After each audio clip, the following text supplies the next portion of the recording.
Welcome to stock market tip channel. So Friday நேற்று நமக்கு என்ன நடந்துச்சுங்கிறது எல்லாத்துக்குமே தெரியும்.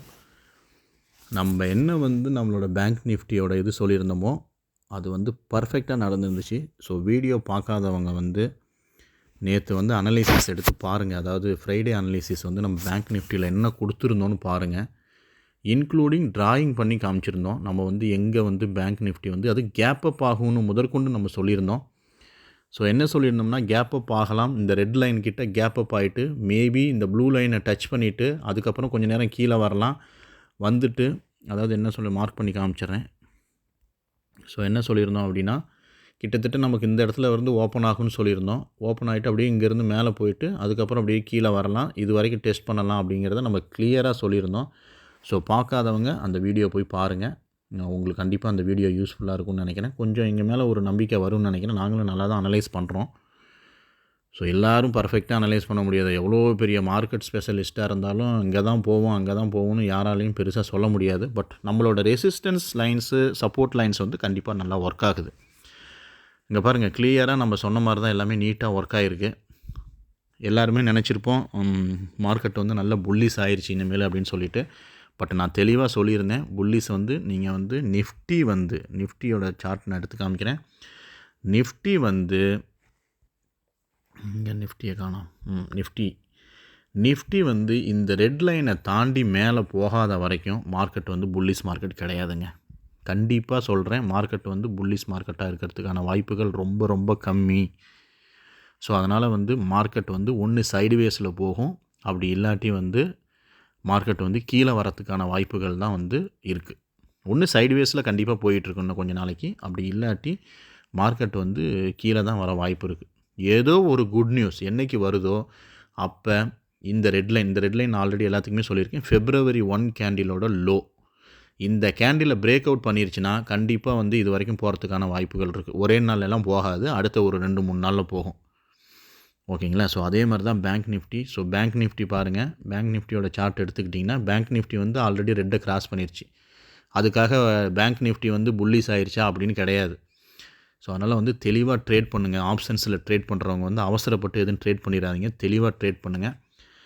ஸோ இந்த வீக் எப்படி நான் என்ன நடக்கலாம், பேங்க் நிஃப்டியில் என்ன நடக்கலாம்னு நான் எதிர்பார்க்குறேன் அப்படின்னா, கண்டிப்பாக 40,000 பேங்க் நிஃப்டியில் ஒரு டஃபஸ்ட்டு ஜாபாக இருக்கும்.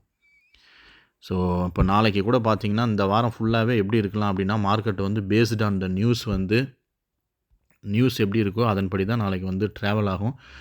ஸோ நான் ஸ்ட்ராங்காக என்ன பிலீவ் பண்ணுறேன் அப்படின்னா, இந்த 40,000 ஒரு பெரிய சப்போர்ட்டாக இருக்கும், பெரிய ரெசிஸ்டன்ஸாக இருக்கும். இந்த 40,000 கிராஸ் பண்ணுறது பேங்க் நிஃப்டிக்கு ஈஸி கிடையாது.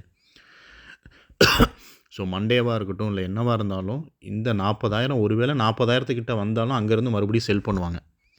ஸோ மறுபடியும் செல் பண்ணும்போது மார்க்கெட் என்னவாகிறதுக்கான ஒரு வாய்ப்புகள் இருக்குது அப்படின்னா, ஸோ இது வரைக்கும் போயிட்டு அப்படி அங்கேருந்து அப்படியே உழுவலாம். இது ஒரு கேஸ். இது என்னென்னா, ஒருவேளை நியூஸ் ஸ்ட்ராங்காக இருந்துச்சுன்னா, ஒருவேளை நியூஸ் சம்மந்தமே இல்லாமல் ஒரு நியூஸ், ஏதோ ஒரு நியூஸ் இருக்குது, எந்த ஒரு நியூஸுமே ஜட்ஜ் பண்ண முடியல அப்படின்னா, என்னை பொறுத்த வரைக்கும் மார்க்கெட் எங்கேருந்து வரலாம் அப்படின்னா, அங்கே பாருங்கள், நாளைக்கு எனக்கு தெரிஞ்சு மண்டே ஓப்பன் ஆகும்போது இந்த ரெட் சைடில் ஓப்பன் ஆகலாம். ரெட்டில் ஓப்பன் ஆனோடனே மறுபடியும் எல்லாருமே செல்லு தான் பண்ணாங்கன்னா அப்படியே இந்த பக்கம் வரும், அப்படியே கொஞ்சம் கீழே வரும், அப்புறம் இங்கே கொஞ்சம் நேரம் அப்படியே இப்படி தடுமாறும். அப்புறம் ஏதோ ஒரு நல்ல நியூஸ் வந்துச்சுன்னா மறுபடியும் இங்கே போக ட்ரை பண்ணோம். அப்புறம் திருப்பி ஒரு கெட்ட நியூஸ் வந்துச்சுன்னா மறுபடியும் இந்த இடத்துக்கு ட்ரை பண்ணோம். இதுக்குள்ளேயே தான் சுற்றிக்கிட்டு இருக்கோம். இந்த 40,000 பார்த்தீங்கன்னா அந்த 38,698 வரைக்கும் மார்க்கெட் சுற்றிக்கிட்டு இருக்கோம் நெக்ஸ்ட் வீக் ஃபுல்லாக. பட் எப்போ இந்த கீழே இங்கே கீழே இருக்க லைன் இருக்குது பார்த்தீங்களா, அந்த கீழே இருக்க லைன் பிரேக் ஆகுதோ, 38,656 பிரேக் ஆகுதோ, அப்போ நம்ம மார்க்கெட் கண்டிப்பாக ஒரு டேஞ்சர் சுச்சுவேஷனில் இருக்குதுன்னு அர்த்தம்.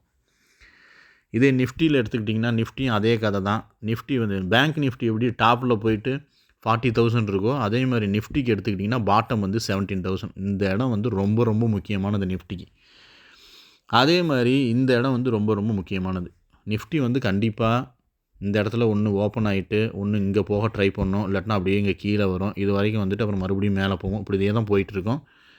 பட் ஆனால் என்னென்னா, இந்த நிஃப்டியும் பார்த்திங்கன்னா கீழே இருக்க இந்த லைனை மட்டும் கிராஸ் பண்ணி வந்துருச்சு அப்படின்னா எல்லாத்துக்குமே ஒரு ஃபியர் வர ஆரம்பிச்சிடும் மார்க்கெட்டில். ஸோ பார்க்கலாம் எப்படி போகுதுன்னு சொல்லிட்டு. ஸோ நான் என்ன எதிர்பார்க்குறேன் அப்படின்னா, மண்டே வந்து கொஞ்சம் மார்க்கெட் வந்து கொஞ்சம் சைட்வேஸில் தான் போகிறதுக்கான வாய்ப்பு இருக்குது. திடீர்னு மார்க்கெட் மேலே போகும். ஸோ அதனால் எல்லாருமே ஞாபகம் வச்சுக்கோங்க, மார்க்கெட் வந்து பியர் இப்போதைக்கு கிடையாது. புல் வந்து இப்போதைக்கு கிடையாது. எய்தர் சைட்வேஸ் இல்லாட்டினா பியர் மார்க்கெட்டு தான் இருக்கிறதுக்கான வாய்ப்புகள் இன்னும் கொஞ்சம் நாளைக்கு இருக்குது. ஒரு 2-3 நாளைக்கு இருக்க வாய்ப்பு இருக்குது. நியூஸ் எல்லாம் தெளிவாக வாட்ச் பண்ணுங்கள்.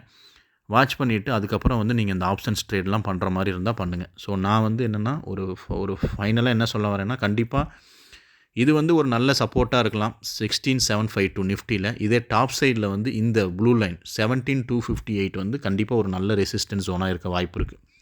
இது கிராஸ் பண்ணுற வரைக்கும் தயவு செஞ்சு வந்து நிஃப்டிக்கு பை போகாதீங்க. 17,351 கிராஸ் பண்ணுற வரைக்கும் தயவு செஞ்சு பை போகாதீங்க. அதே மாதிரி தான் பேங்க் நிஃப்டிலையும் 40,000 தாண்டுற வரைக்கும் பேங்க் நிஃப்டியை வந்து பை பண்ணாதீங்க, மாட்டிக்குவீங்க. ஸோ அதனால் வந்து மோஸ்ட்லி சைடுவேஸ் அப்படி இல்லைன்னா டவுன் சைடில் தான் போகிறதுக்கான வாய்ப்புகள் இருக்குது.